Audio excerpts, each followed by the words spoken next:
Merci de nous accueillir pour ce masterclass. Donc, comme vous avez pu le voir, en fait, nous allons présenter à deux voix cette présentation. Donc, là, moi, je me présente, c'est Sandra Ruiter, je suis pharmacienne en charge de la pharmacotechnie et je vais vous parler aujourd'hui de la réalisation du contrôle des poches mères via DrugCam. Pour nous présenter, il faut savoir que notre département pharmacotechnie a ouvert en 2019.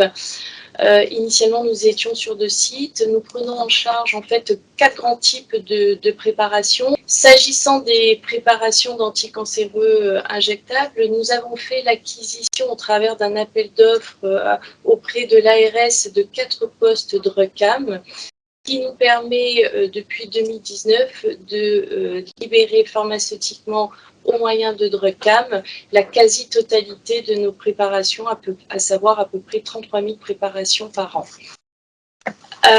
S'agissant de notre activité, en fait, elle est répartie comme suit. Cela est indiqué sur la présentation. Depuis maintenant 2 ou 3 ans, notre service de pneumologie allergologie prend en charge des patients qui présentent des hypersensibilités aux chimiothérapies et biothérapies des établissements publics et privés du GHT. Ces tests d'induction, de provocation sont réalisés essentiellement dans les services de pneumologie, d'allergologie, dans les services de cancérologie digestive et pédiatrie. Alors c'est un petit peu différent puisque là en fait on réalise une série de seringues buvables sur une vingtaine de jours. Donc pour ce type de préparation, en fait, il est nécessaire de réaliser des dilutions. Il s'agit pour les tests de provocation de dilution, des dilutions au 1 millième ou 1 10 millième parfois. Et pour ce faire, il nous a paru indispensable pour faciliter la prise en charge de réaliser des poches mères et pour sécuriser le circuit, comme il s'agit de préparation à risque, de libérer et de paramétrer ces poches mères sur DrugCam. Alors là, je vous ai fait des copies écran de notre thésaurus de chimiothérapie, pour lesquels, en fait, alors j'ai pas copié tous les protocoles, mais grosso modo, on réalise des poches mères pour les DCI suivants. Donc pour les tests allergos, notamment des platines, carboplatine, cisplatine, oxaliplatine, qui sont des molécules qui sont très réactogènes. Pour les taxanes aussi, paclitaxel, docetaxel, et vous pouvez voir aussi d'autres molécules comme l'azacitidine, cetuximab, trastuzumab. Et nous préparons, alors là en bas d'écran, vous pouvez voir également que nous préparons en fait en pédiatrie dans des tumeurs type ostéosarcome ou tumeurs cérébrales, des seringues buvables d'endoxan ou des toposides à partir de poches mères.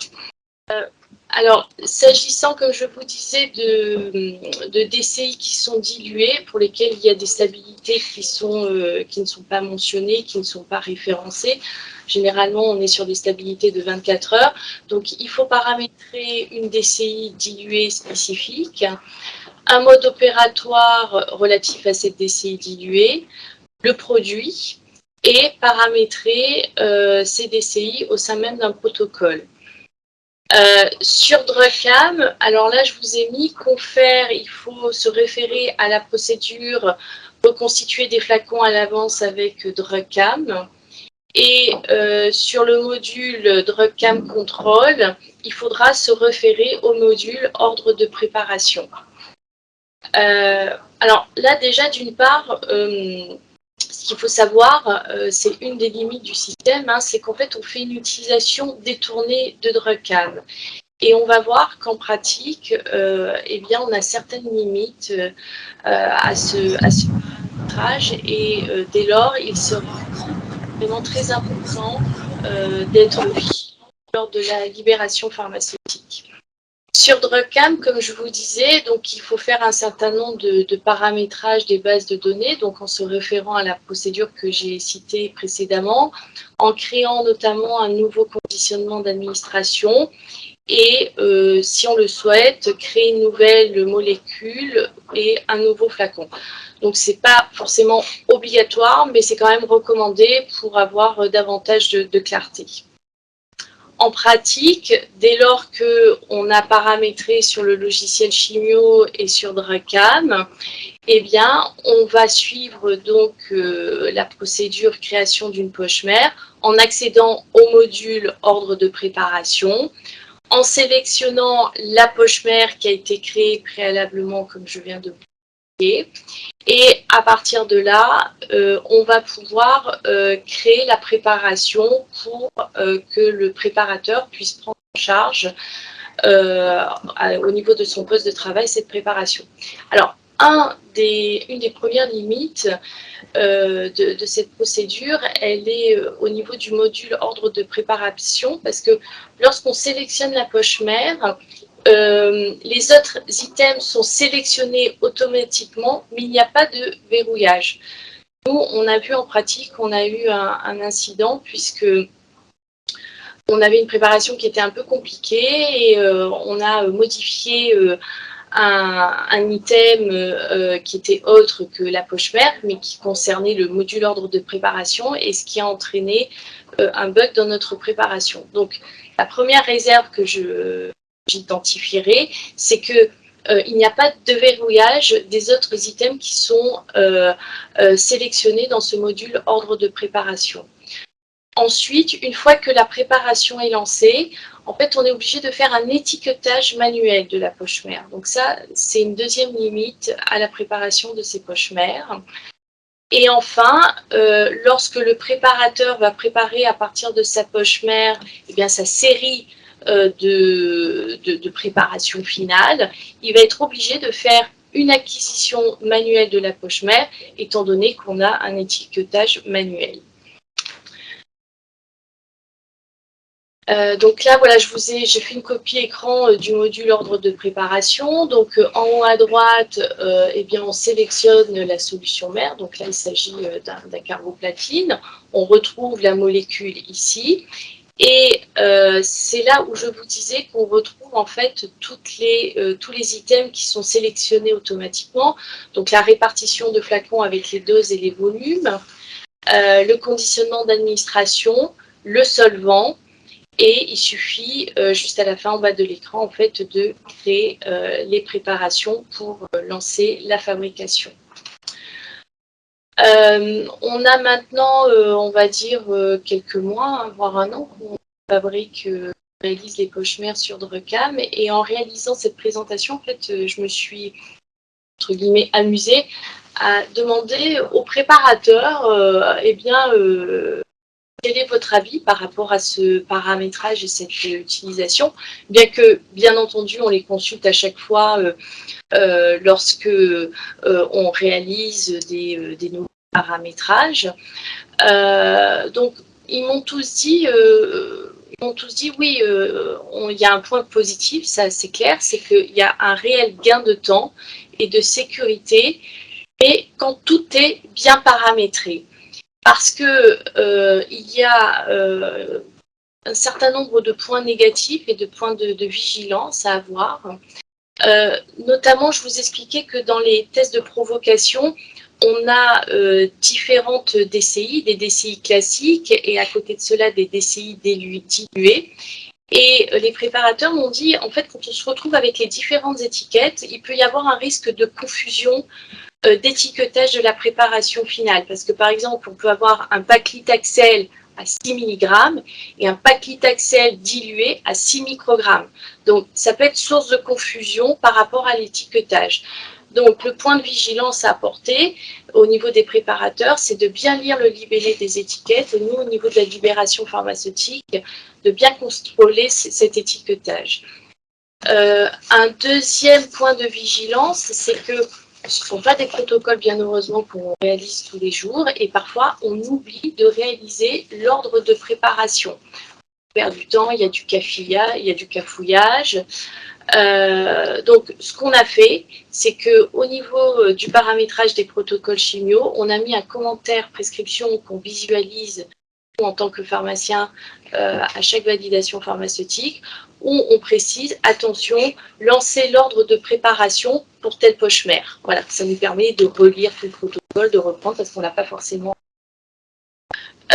sur les protocoles de pédiatrie, où on a une série de seringues à préparer, par exemple une vingtaine de seringues de J1 à J21, mais parfois on peut avoir des protocoles où il faut préparer des seringues de J1 à J4, de J8 à J12, et puis on revient de J20 à J24. On perd un peu le fil du nombre de préparations à fabriquer. Et donc là aussi, on a inséré des commentaires protocole chimio pour savoir qu'à J1, eh bien, on va préparer par exemple de J1 à J10 et on reviendra, je vous dis au hasard, on reviendra à J20 pour préparer de J20 à J30. Voilà, pour que ça soit clair pour tout le monde, que ça soit clair pour le pharmacien qui valide, parce qu'on est plusieurs à tourner, et celui qui a paramétré le protocole, c'est pas forcément celui qui va valider le jour J. Et quand bien même on a paramétré, mais on revient 6 mois après sur le protocole, on n'a plus le protocole en tête. Donc l'idée, c'est d'avoir, lors de l'analyse pharmaceutique, toutes ces spécificités qui soient bien renseignées au niveau du protocole. Donc, en conclusion, eh bien, on peut dire que DrugCam permet de sécuriser les fabrications des poches mères, mais il faut être bien conscient d'une chose, et ce qu'on a dit sur le support DrugCam, c'est qu'il s'agit d'un usage détourné de DrugCam Control, et de fait qu'il y a certaines limites au système avec des acquisitions notamment manuelles. Donc vraiment d'être bien vigilant lors de la libération pharmaceutique. Et puis avec l'usage, on s'est rendu compte qu'il y a vraiment un paramétrage, que ce paramétrage qui soit sur Chimio, enfin que ce soit sur votre LED, pour votre logiciel d'aide à la prescription, ou sur DrugCam, il s'agit d'un paramétrage qui est long et complexe. Et on a envisagé, pour faciliter ce paramétrage, d'établir une checklist avec tous les prérequis de paramétrage des poches mères, que ce soit sur le logiciel Chimio, avec le logiciel DrugCam. Voilà, je vous remercie. Bonjour à tous, donc Julien Duquesne, je suis pharmacien sur le secteur pharmacotechnique également au CHU de Nice. Donc tout d'abord, merci à Eurocam de nous avoir associés à cette masterclass pour échanger nos expériences sur le sujet. Donc moi, je vais vous parler d'un retour d'expérience sur une formation continue, ou plutôt évaluation continue de nos préparateurs via DrugCam. L'objectif de cette formation continue, c'était vraiment de maintenir un niveau de qualité et de sécurité répondant aux exigences des bonnes pratiques de préparation, et également de répondre aux exigences de formation continue annuelle qui est obligatoire et demandée par notre ARS régulièrement.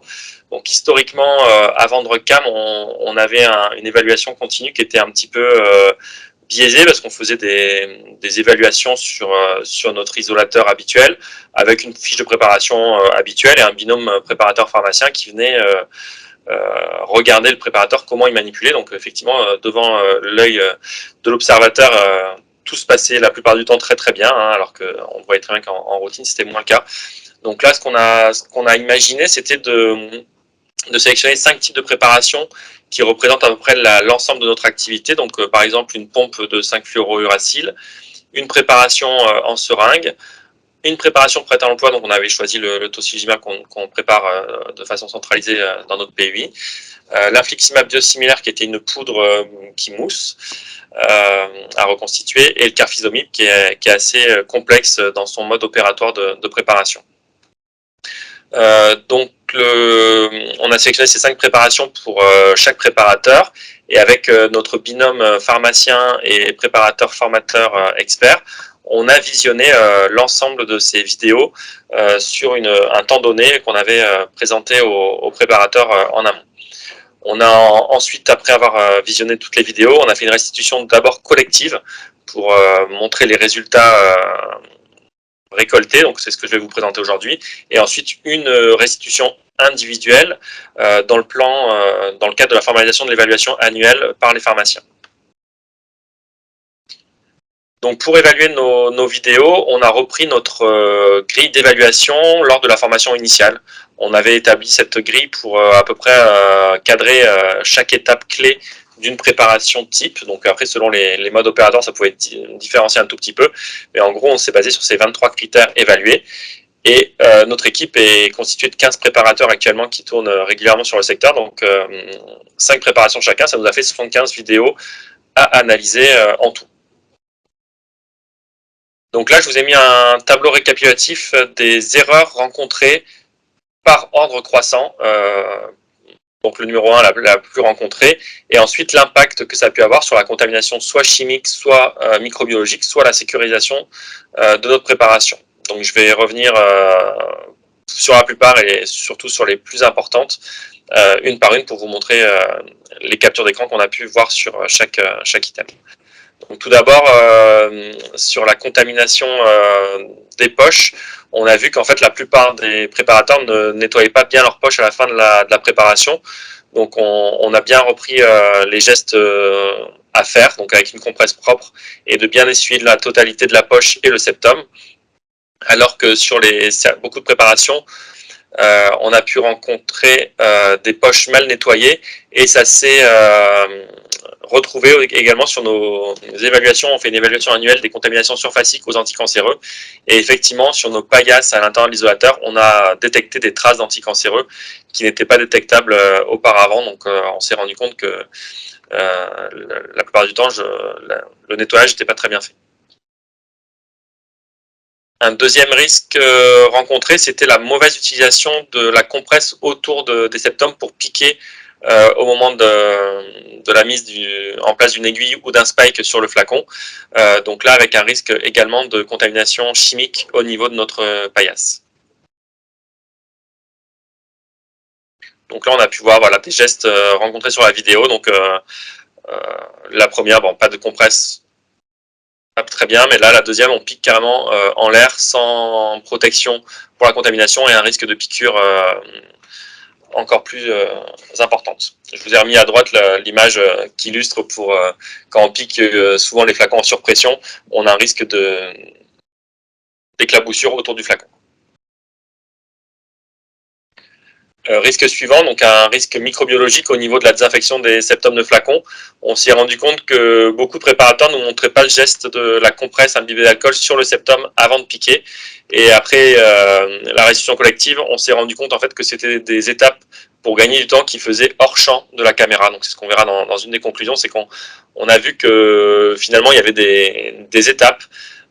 Les préparateurs ne pensaient pas forcément que c'était important qu'on le voit sur la vidéo DrugCam, et donc maintenant on a demandé que ces étapes soient bien mises entre les deux étiquettes, donc sur l'enregistrement de la vidéo. Donc on pouvait voir directement les flacons piqués sans application de la compresse. On a visionné entièrement la vidéo et on ne voyait jamais la compresse imbibée d'alcool sur le septum. Ensuite, sur la sécurisation, on a eu plusieurs vidéos où on a rencontré des paillasses avec alors, soit plusieurs flacons de spécialités différentes, ou des flacons qui ne sont pas tous montrés à la caméra. Donc là, on a sensibilisé nos équipes à bien travailler comme c'est demandé par une préparation sur la paillasse, et de ne pas laisser les reliquats température ambiante au milieu de leur paillasse, et de bien différencier chaque flacon, une fois qu'ils ont fini leur préparation, de rendre le flacon à l'extérieur de l'isolateur. Donc là, sur l'exemple que je vous ai montré, il y avait de l'endoxan et du Kyprolis sur la même paillasse. Au moment de l'injection aussi, on a, par rapport au risque de contamination chimique, rencontré souvent des connexions au niveau des lueurs lock sans compresse autour. Donc on sait qu'il peut y avoir un risque de fuite ou d'éclaboussure à cet endroit. Donc on a sensibilisé de bien remettre la compresse pour ce geste. Donc là, on remontre les gestes sans compresse. Et ensuite, sur la sécurisation, c'était une pratique qui ne datait pas forcément de la période DrugCam, mais on se rendait compte que nos préparateurs n'étiquetaient pas forcément, dès le début, leur poche de dilution avec l'étiquette. Donc là, ce qu'on a demandé, c'est que dès qu'ils ont montré la première étiquette pour lancer la préparation, ils nous montrent qu'ils ont bien identifié leur préparation avec l'étiquette sur la poche de dilution pour sécuriser au maximum qu'il n'y ait pas une inversion d'étiquette au moment de l'étiquetage final de la préparation. Donc là, on se rend compte que sur l'image que je vous ai fait en capture, on est quasiment au moment de l'injection du principe actif dans la poche et on a toujours nos 2 étiquettes qui sont posées sur le plan de travail. Donc en résumé, pour les perspectives futures, ce qu'on peut résumer, c'est que la restitution collective et individuelle a été très bien perçue par les préparateurs. Au début, c'était un peu notre réticence d'utiliser, de détourner le système DrugCam de caméra en pensant que les préparateurs se sentiraient surveillés ou un peu avoir l'œil de Moscou, la surveillance continue en fait sur chaque préparation, mais finalement ils ont trouvé du bénéfice à ce retour d'expérience. On a observé immédiatement des améliorations dans leur pratique, sans le faire de cette manière aussi formelle de vérifier les vidéos, mais nous, au fur et à mesure, en routine, quand on libère nos préparations, on s'est rendu compte que les compresses étaient beaucoup plus utilisées, il y avait beaucoup moins de mauvais gestes tout au long de la journée de préparation. Cette formation continue nous a permis aussi de découvrir des manipulations qui étaient effectuées hors champ et qu'on vérifie désormais, notamment la purge de la tubulure ou le nettoyage des poches ou du septum qu'on ne voyait pas en routine, et maintenant désormais c'est une des étapes qu'on contrôle aussi en libération. Et pour les perspectives, on va donc reconduire cette évaluation chaque année, et donc là on va bientôt lancer la campagne 2022 sur notre évaluation annuelle. Je vous remercie de votre attention.